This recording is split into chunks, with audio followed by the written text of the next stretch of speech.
And hello, Daredevil fans, and welcome back to another episode of the Zone Team Entertainment with me, your host Jonathan, once again bringing you my thoughts and review for the brand new episode of Daredevil Born Again, Season 2, Episode 5.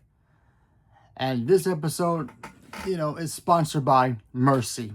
Mercy is basically the theme of this episode, and yeah. So, is Matt Murdock, aka Daredevil, gonna learn some mercy?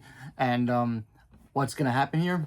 You have to wait to find out. So buckle up and let's talk about it. And spoilers ahead if you have not caught up to Daredevil, because honestly, if you have not watched Daredevil, well, you might be confused, because if he shows up in this guy's movie in July, well, you're gonna be like, whoa, how, why, maybe. You gotta watch Daredevil because you never know. Maybe tie into this guy at the end of it. Who knows? But we'll see.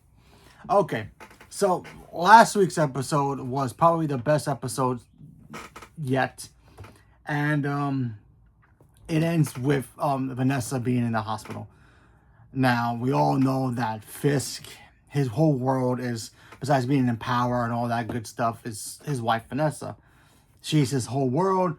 He would do anything for her. He's kind of tamed when he's around her, because she's kind of a little bit more of a heavy hitter than he is when it comes to certain things. But when she pushes him to do what he has to do, it motivates him to become who he is, and we all know who he is. So she ends up in the hospital.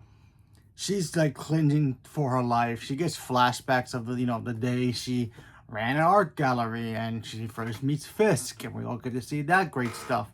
And but she's hanging on by strings. So it's like, is that string gonna pull enough for her to die, or is she gonna make a full recovery? But we'll continue when we get to that point. And also we get to see Daredevil pretty much help Bullseye to get out of the situation that he's in. Because remember, Vanessa shoots him, and then Fisk protects her from the ricochet of what Bullseye was doing, and then of course it ricochets to her head, and that piece of glass goes into her head. Kind of Fisk's fault, but also Bullseye's fault, so everybody's fault here. We also get to see Daredevil and Bullseye just continue their hate relationship that they have. Tonight's episode kind of reminded you of Daredevil kind of being like Batman, where if Batman will have to save the Joker, but he will never cross that line, because he knows that if he does, he's gonna be just as worse than he is. So Daredevil is at that point where he's got that 1 foot to cross that line right there, but he won't go over it, because he knows if he does, he's no better than he is. And what would that prove? Even Foggy would probably be looking up at him and be like, dude, I'm a little disappointed in you, man. Come on, you're better than that. And we also get to see a couple flashbacks of not only Matt and Foggy. We get to see Foggy back in this episode. That was great. We get to see the two of them. They're still young at their careers. They haven't opened Foggy and Murdoch's law firm yet, so they haven't done that yet. But they're working for a law firm that pretty much is being controlled by the Kingpin, but still. So they have this one client who's, at this point where it's like, oh yeah, if I go to prison, I serve my sentence, but I'm also a dead man, because, he probably knows some information. And of course, the people that he worked for and now he got busted for was obviously the Kingpin. And we all know, you squeal in prisons and you die. So, they try to get him a plea bargain. Didn't work. The guy didn't want to hear it. Apparently, he knew Foggy when he was a kid, because him, Foggy, and his brother were friends. So that was kind of interesting. So we got to see that, and then of course we get to see Foggy try to help him out as much as he can, and try to show him some mercy, but also helping him out, which is the kind of the theme of this episode, because that's what Daredevil had to do with Bullseye. He could kill Bullseye anytime. He couldn't just grab him, snapped his neck, because he was badly injured. He could have just snapped his neck and ended it, but he had to remember that Foggy was like, listen, if we have our own law firm, we got to do better than these other guys. We got to be able to show these people, whether they're criminal, guilty or not guilty, we got to show them mercy. Let the justice system work its way into it, and find a way to help everybody, no matter what bad thing they did, or if they're innocent, help them out regardless of their situations. So that's always been their thing. They're always helping the people no matter what. Even if they think they're completely guilty, they will find a way to help them to, kind of like lower the blow in a way.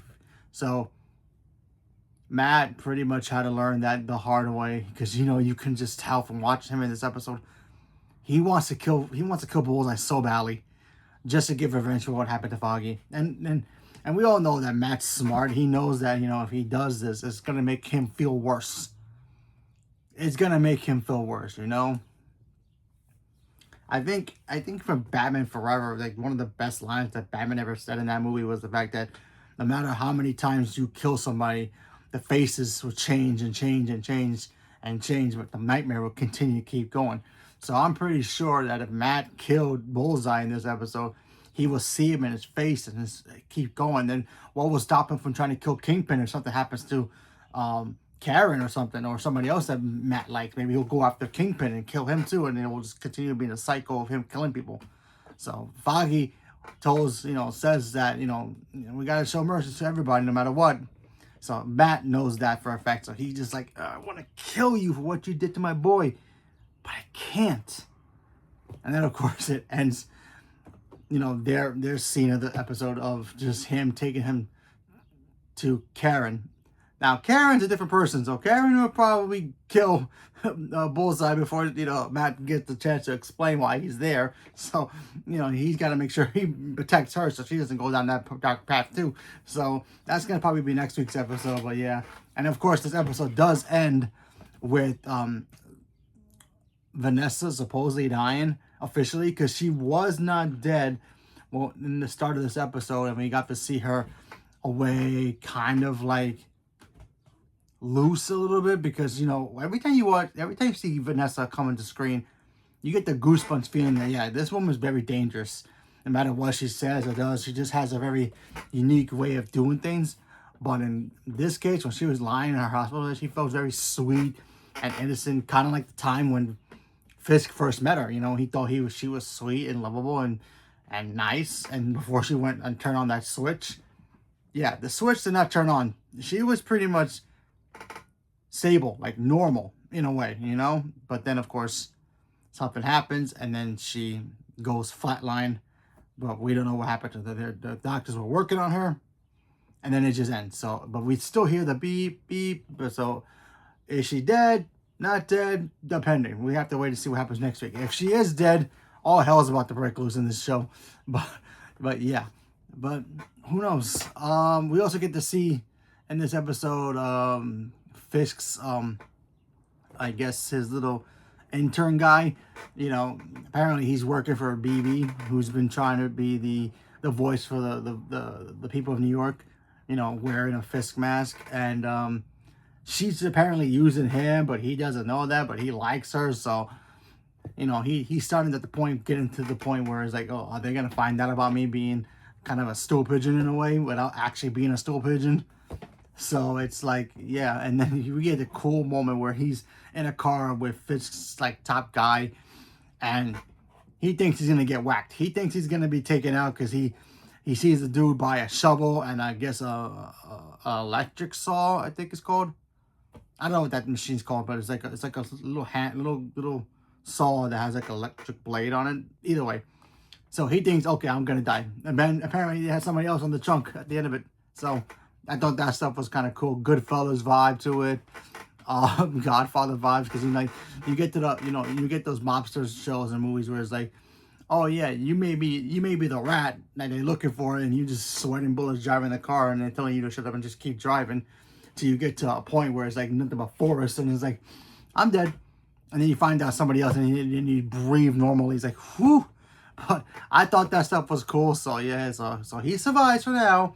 But I still think Fisk is going to find out he's kind of being the stool pigeon against him, because somebody's, spilling beans out of his organization. And even though he doesn't mean to do it, and he kind of does a little bit, but, still, it's kind of like she's using him without him really knowing. But I think he kind of does know he's being used by her. So it's very one of those weird things.